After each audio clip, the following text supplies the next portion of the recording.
Welcome to the Travel Winds podcast. My guest today is Kevin Sorbo. Kevin is an actor, director, producer, writer, father, and husband. He is most famous for his roles as Hercules and on the television drama Andromeda. After starring in over 60 films, Kevin is releasing several new works in the coming months, including the movies The Reliant and Miracles of East Texas. We talk about his times working on the Hercules set in New Zealand and the incredibly long shoot days. Kevin also talks about the importance of staying physically fit and making the time to exercise. We spent some time chatting about his decision to homeschool his children and the freedom that it allows him and his wife Sam to raise and teach their children while still being able to travel for their work in the entertainment industry. Please don't forget to rate, review, and subscribe.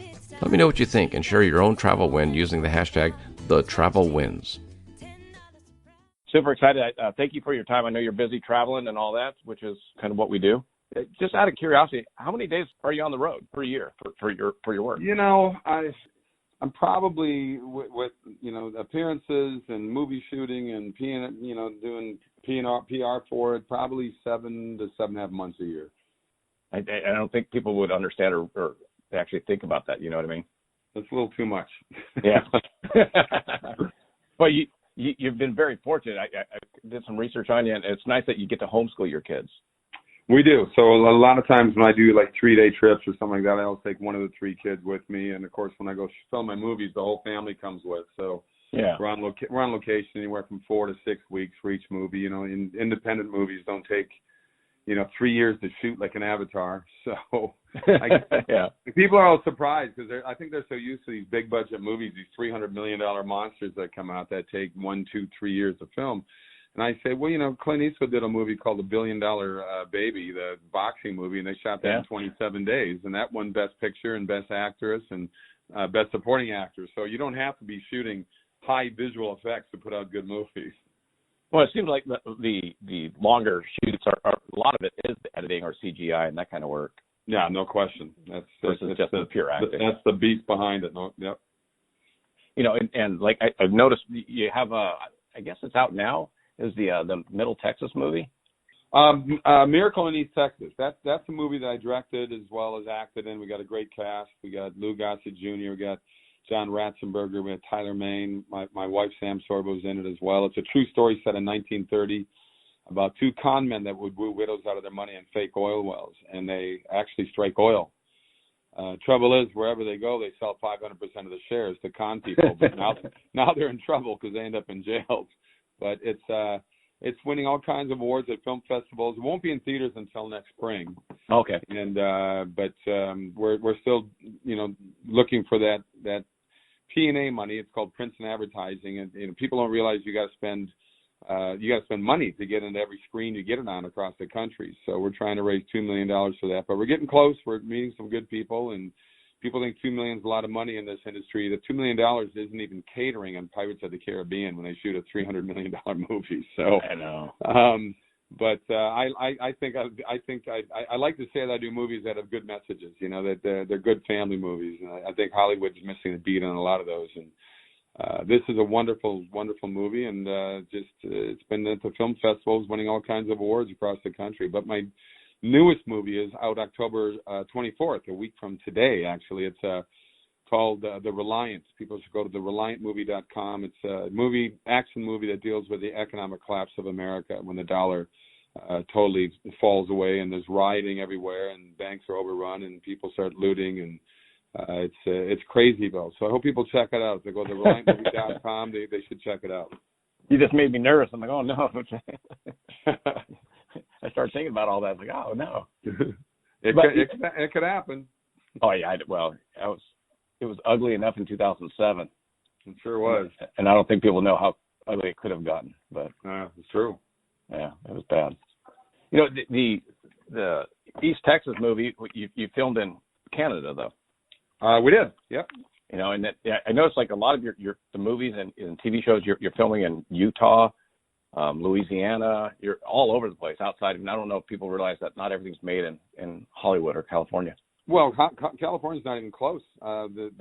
Most movies in America are shot in Georgia. The majority of TV and movies are shot in Georgia right now, followed closely behind by Texas and Oklahoma and Louisiana and Alabama, all those places. Canada is just filled. Toronto, Vancouver are just packed. I mean, there's so much being shot up there because it's called show business, right? I mean, you get a 35% tax credit going up there, and you get another big break on the dollar up there because the American dollar is stronger than the Canadian dollar. And we shot in Calgary for the same reason, but the location we used, people say, how can that be East Texas? And I said, well, think of the other movies that were westerns that shot up there. You got Lonesome Dove, you got Clint Eastwood's Unforgiven, you've got Open Range, Kevin Costner's movie, you got the Revenant, the latest movie that won Best Picture a little over a year ago with Leonardo DiCaprio. I mean, a lot of movies get shot up there because of the location. And that Calgary, you know, you look west from Calgary, it looks like Texas, folks, and it's a big oil country as well there, just like it is in Texas. Yeah, and they got the big rodeo, the Stampede up there. Oh, the Stampede's huge. Yeah, huge. We got to go to it while we were filming. It was pretty fun. Oh, did you really? Yeah. That's cool. Yeah, because I don't get to go to that one. I get to go to all the other rodeos that I want to for my work, for my day job. But have you been to the one in Vegas? I'm there every day. Wow. I've been there a couple of times. I had a home there in Henderson for a long time, so I got to attend a few of them. I had a great time doing that. Yeah, I'm there for 16 days. So I run the Stetson booth at the Mandalay Bay Convention Center. Wow. And so we're there 4 days setting up, 5 days of setting up, 10 days of working, and then 2-3 days of tearing down. Wow. And it's a big deal for us. Where are you based out of? I'm in Redondo Beach, California. Okay. Just south of LA. But my territory. Well, I used to live in Santa Monica, so after my work at a Gold's Gym, I used to bike or rollerblade all the way down to Redondo, Hermosa, and Manhattan. I love that. That's one thing. I live in Florida now, so I don't live in LA anymore. But yeah, that's one thing I miss about living in Santa Monica was that bike path, because it was such a great. There's no other place like that in the world, you know. We were on it yesterday. My wife and I we've been roller skating lately. Awesome. It's a good workout. Trying to stay in shape and doing something fun, but nothing wrong with that. And if you're going to pay the high price to live here, you might as well go see the beach once in a while. Yeah, you know, I just got tired of it. I got tired of the taxes and the traffic and the way they're running California politically doesn't really do much for me either. So. That's a joke. You know, but the cool thing is, I think with the advent of travel, I think travel's a lot easier now. And so you could be in Florida, you could be in Dallas, you could be wherever and still spoke out, since not all the acting is done in California anymore. Anyway. Oh, exactly. You know, if you're going to fly, be based on wherever you want. Well, and I've been shooting. I mean, this latest movie, The Reliant. I mean, that was my 61st movie. I mean, I've shot probably 50 of those 61 movies out of the state of California. Exactly. So it's like I don't need to be there. Yeah, if you're like I said, if you're going to fly, you might as well fly out from where you actually want to live. Yeah, where it makes sense to live. Well, and my in-laws live in Henderson. They live right off Green Valley. Really? And yeah, I was just there 2 weeks ago for a manager's meeting that I had to go to, and then my mom still lives there. My parents were from Minnesota originally, but when I moved there, I moved there out of necessity initially, because when I booked Hercules, I was in New Zealand for 7 years, and I said, why am I paying California state tax? So I got rid of my place in Santa Monica and got a place in Henderson. So I only spent about 2 months a year in America. Yeah. For 12 years, because I had 7 years on Hercules and 5 years on my second series, Andromeda, was shot up in Vancouver, Canada. So to save, 10 cents of every dollar, of course now state tax is up to 13.5% in California, but Nevada, of course, is no state tax. And when I moved there, it was 700,000 people in the whole, Henderson, Vegas, Summerlin. Now there's 2.2 million people, so it's changed quite a bit. My in-laws and my wife moved there in 1989. Wow. And it's the same thing. They're just like, where they bought their house, there was nothing. And now it's in the middle of everything. Oh, yeah. I mean, I got a townhouse, a lock and lead place off of Valley Verde and Wigwam when I was there. Oh, my and God, across the street was a junior high, and beyond that there was nothing. And now for 7 miles solid, there's golf courses and churches and schools and houses and condos. I mean, it's just all just unbelievable and nonstop growth. Eastern Avenue was just like a little 2-lane road. Now it's a thoroughfare. Yeah, it goes down St. Rose. Yeah, exactly. Yeah, because my in-laws live off Wigwam in Green Valley. They're right by me then. Yeah, I used to play golf. I used to play golf I lived on the Grand Legacy Golf Course. I know, right? Where that's at. That's weird. Yeah. You know, I don't think people realize like Hercules was filmed in New Zealand. So I was going to ask you, you know, how difficult was it? I mean, you were single at the time, I think, but still, I mean, like all your friends and family are, you know, in Minnesota and over here, and also you got to get up and be gone for 10 months a year, whatever it was. Well, yeah, it was 10 months a year for 7 years. I loved it. You know, I initially was going to go down there just do 5 2-hour movies, and it was going to be just this sort of rotating movie of the week for Universal Studios. But they loved what they saw, and they just said, "You're staying down there." And then when I signed the contract for the 1-year series, they gave me a lot of tickets that I could use for bring down family and friends. So I had like 14 business class tickets a year to use. So I would, you know, my parents would come every year and spend 3 weeks, and my brother and sister and their kids, and my buddies from, you know, high school and college days. And to me, I loved it. I mean, I was into it. I didn't start, you know, I was dating down there, but I mean, I met my wife at season 5, my future wife, and that was it for me. So she ended up living down there the last 2 years with me, and we've had 3 kids since. Yeah, and when you were on Andromeda, how difficult, I mean, your wife, being an actress herself, kind of knows the industry and knows that's the way it is. So it seems like she would probably be more understanding than someone that doesn't understand it. Well, you know, we started having the kids during the Andromeda years, and she was pretty much, you know, devoted to doing that, but she was, you know, writing, and she did some acting still at that time, but yeah, she had to give up a lot in terms of coming with me and being in Vancouver, but she loved it up there. We loved it up there. Vancouver's a great city. Yeah. And we had a wonderful time, and had a great place there and great neighborhood, and the show was a lot easier for me to do than Hercules. Hercules was, you know, 12 to 14 hours a day, then lifting weights 2 hours a day, and then you know, study my lines for the next day. I mean, I was lucky if I got 4 to 5 hours of sleep a night at the most, but not complaining. Trust me, I loved it. It was a blast. But they gave me a much better. You know, we had 6 other actors that were regulars on Andromeda, so it wasn't me in every scene. It was 12-hour days, door to door. If I left at 6 in the morning, they had to get me back at 6 at night. That was the contract I worked out. So I wasn't going to go back to the 18 hours door to door that I did in Hercules. I said, I'm done with that. So it was a much better schedule. Yeah, it was a much better schedule. And that show was the first show ever created by Gene Roddenberry after the original Star Trek. Star Trek, yeah. So it was fun. It was fun to be part of that. Now that you're directing and producing, as the travel part, you know, when you were an actor, it was, well, I'm an actor, I'm doing this. But now, if you're producing and then directing, you have to kind of oversee everything. How much more effort is involved with that? Yeah, I started directing back in the Hercules years, so I've been DGA for over, 23 years now, 24 years. But I'm smart enough to know and to hire people that know their job better than me. So, to me, when I look at whether it's camera guys or hair and makeup or wardrobe or whatever it may be, visual effects guys, I know enough wonderful people in this industry, or if I'm looking for something else specific, I always ask people that know more than me. And when I get on the set, I certainly know what I want, but I want my first AD to be the bad cop. I want him to want to crack the whip more than anybody else. I mean, to me, I want the actors to have a fun environment, and I want the crew to have a fun environment. I mean, to me, it's all about we're lucky to make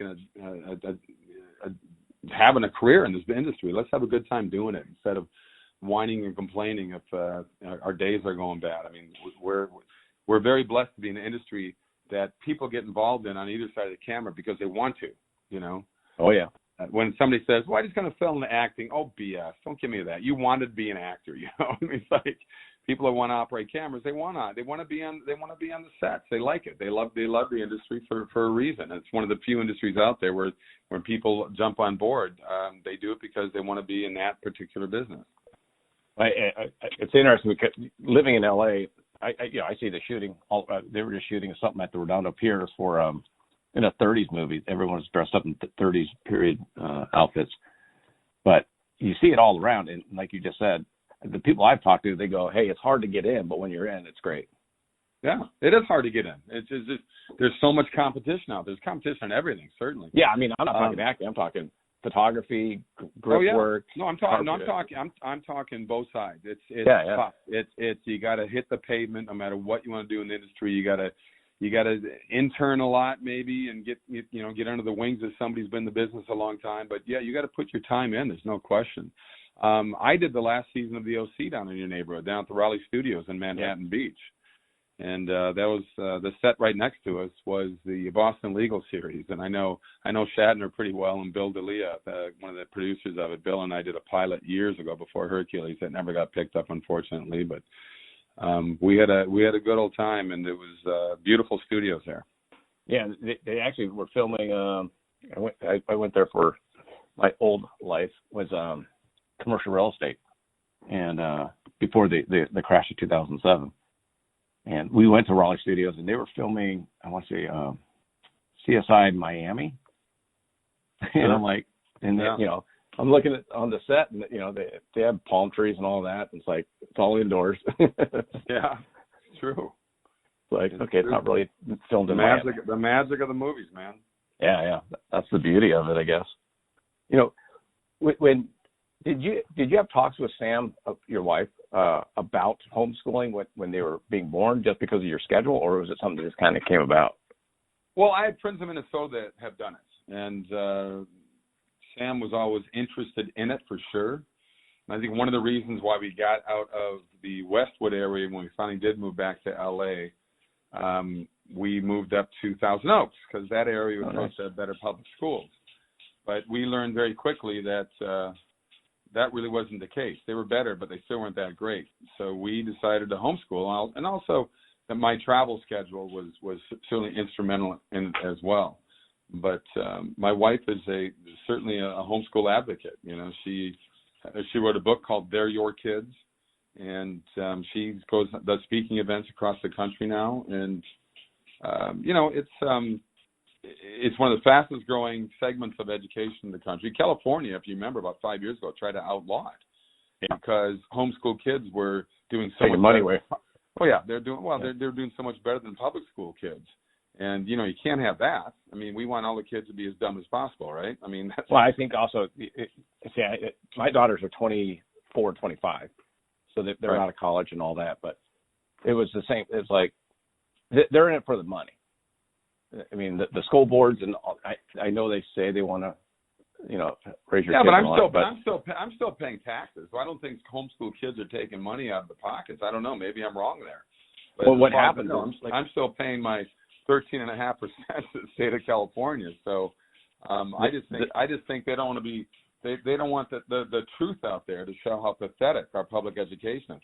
California, I mean, as a state, ranks in the bottom 3 states in the country, and yet they spend more money in education than anybody else. Where's that money going to? It's certainly not going to the teachers or the kids or the schools. And LA Unified has a 54% dropout rate starting as low as 5th grade. Explain that one to moms and dads at home. And the trouble is, too many parents use the school system as a babysitting device instead of really getting involved in what's going on with their kids' careers and their kids' their academics. They're just not paying attention. Well, I know when I would take my kids out of school for whatever reason, it had to be signed off by a doctor or whatever. And I'm like, well, no, I just want to take my kid to Disneyland, whatever, Right. It was bad because they would lose money for the child actually not being. The school wouldn't get the state money unless the kid was in school. So they had to account for every absence. Not because they wanted to teach my daughters, biology. They wanted the money from the state. No, anyway. Yeah. But I mentioned I brought up the homeschooling because several of my business travelers that I've talked on my show are homeschooling their kids. And great. I think it's becoming more and more, especially for people that travel. Yeah. If you're traveling, how do you? I do. I do a lot of speaking events, and I get people coming up to all the time. I usually sign my book or my DVDs afterwards, and I get so many people coming up and saying we homeschool as well, and it's amazing the number I get from people. It is definitely growing and growing. People are realizing, they're saying we need to do something about the quality of education in this country, because to me it's a purposeful dumbing down of our kids. I mean, it's a very socialist way to do it. Lenin said back during the Bolshevik Revolution, the best way to control the youth is through education, and that's what they did. And that's what they've been doing in our country the last 50 years. They're just more in your face about it now than they've ever been over the last 10, 12 years. It's just more like matter of fact, this is what we're doing, so here we are. Well, I always, and I try very, very hard not to talk politics on my podcast, business travel show, but as far as education and all that, I've had a couple of guests, we talk about Trump and this and that, and I go, look, before Trump, before everybody, I mean, look at the statistics of schools and the education level. I mean, we're like in the number 30 or number 40 country in the world, but yet we spend more money than anybody on education. Yeah. So how can we be ranked 40th? I think the last I read, I think we were 27th in the world, but that was about 5 years ago. That was about 5 years ago. It could have gotten worse since then. So let's say we're in the 30s, but yet we spend more money. So it has nothing to do with Trump. It has nothing to do with DeVos and all this other crap. No. So. I mean, look, President Clinton threw more money at public education than any other president, and the education got worse. So you tell me what's going on. You tell me how much red tape and the bureaucrats and where, who's funneling the money where, and who's buying themselves a new condo and a new fancy sports car. Something's going on, guys, that needs to be looked into. There's so much corruption going on, and it's been going on way before Trump or anybody else got in office. It's been going on for decades. Exactly. So, yeah, I totally agree with you on that. So when maybe because I'm 52, so I'm definitely thinking more about my health and my diet when I travel, because I'm on the road about 120 days a year. Wow. But how do you, I mean, is that a conscious effort for you when you travel? Like, do you go, hey, I need to eat this, or gym, or are you just trying to be clean? Yeah, the key is drink a lot of water wherever you go. Just drink water, drink a lot of water. And I realize a lot of people in business travel a lot, and they have these meals set up, and they don't meet till 7:30, 8 o'clock. When the reality is, you shouldn't be eating after 7:30 at night. That's where the weight gain is going to come in for a lot of people. I exercise wherever I go. I always check on before I leave. I go online. I ask them how great the hotel is for a fitness center, and then I ask for do you got gyms, fitness centers nearby, within a couple mile radius, and most of the time they certainly do. So I always find an hour and a half to work out every day. You can do it. I mean, my life is busy too, but you can find that time. You can do stuff in your hotel. If you got 10 flights or more, then walk the stairs. You don't have to run them. Just walk up and down a dozen times. Get back in your room, do push-ups and sit-ups and crunches and whatever. Just you can always find a way to work out. It's just a matter of people taking the time to do it, because people find excuses not to do it. But as far as food is concerned, I'm going to say it all the time, and I like dessert just like anybody else, but sugar is the enemy, guys. You cut sugar out of your diet, you would be surprised how much after about a week or two you're not going to miss it, and after that you'd be surprised how much lean muscle you're going to build just by your simple workouts and just not having all these sugar. And carbs are a killer too, but if you're going to have carbs, just have carbs in the morning. After that, just have vegetables, fruit, and protein. Okay, I'm actually contemplating all that. I just heard a couple of days ago about sugar, and they were saying that if you consume sugar today, your body won't be able to fight inflammation for 2 days afterwards. Yeah, look, I just recently went on a pretty sugar-free diet here, and I've had, because I've played sports all through high school and college, and I've all my stunts on Hercules and all the working out. And I used to run 3 miles every day after my workouts on concrete and asphalt like an idiot. We just didn't realize how the pounding your knees take. So I've had meniscus tear surgery done on both knees twice. Now the meniscus tears are back again, more tears. Plus I got a tear in my ACL on my right, and every step was painful. And then I went off sugar these last 3 months, and there's no more pain. The pain's gone, because sugar it just inflames everything. Yeah. And if you got problems, it makes those problems worse. I mean, seriously, I've got no pain in my knees right now, even though I'm going to try stem cell and see what else I can do instead of going under the knife again. Well, it was really, it was orthoscopic surgery. They puncture 3 holes in you. You can't even see where the scars were on my knee. But it's amazing to me how you just get off sugar, how much better your body feels. And yet sugar's in so much that we eat, because it's not just like, oh, I didn't add any sugar to this. There's corn, the high fructose and all that, and most of what we eat nowadays. Yeah, well, it's in everything. Yeah, it's in everything. Well, that goes back to the farming, and when they subsidized a lot of the farmers to grow more corn, they had to figure out what to do with the corn. So then they started making the fructose and corn syrup and all that, and adding it into things, realizing that people love sugar.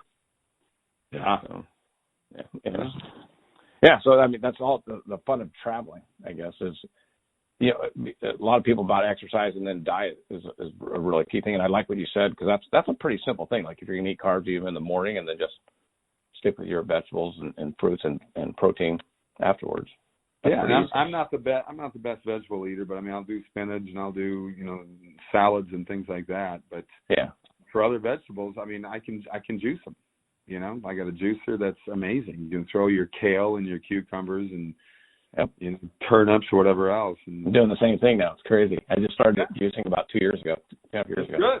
Good. It's a good way to get them. I mean, obviously you want the roughage from eating the real thing, but fiber. That's a good way to go. Yeah.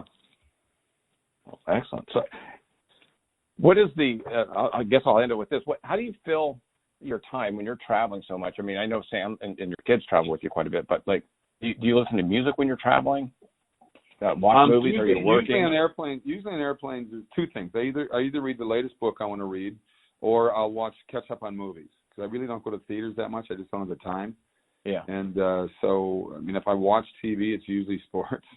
I love my college football and college basketball, and I love. You're having a good year this year. That's all I'm saying. Well, my University of Minnesota is doing okay. They're 6-0, and the Vikings are 4-2, and they should be 5-1 easily.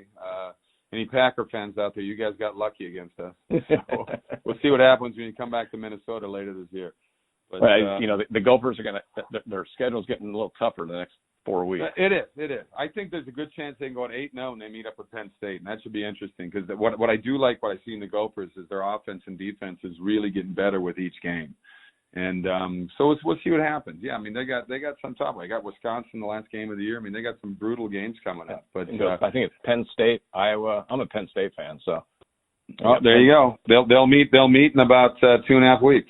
Yeah, exactly. It's going to be a great game, and then the Wisconsin game will be great too, actually. Oh, Wisconsin, boy, I'll tell you, what a turnaround. They were not so good last year, but their defense looks amazing this year. Yeah. Craziness. Well, hey, I appreciate the time. I know you're running. Yeah, I gotta get rolling. I got 3 more interviews today. So. Well, I thank you for this one, and hopefully we can stay in touch. And can't wait to see some of your movies upcoming. All right, tell people to go to TheReliantMovie.com. There you go. All right, all the best. Thanks, Kevin. You bet. Bye-bye.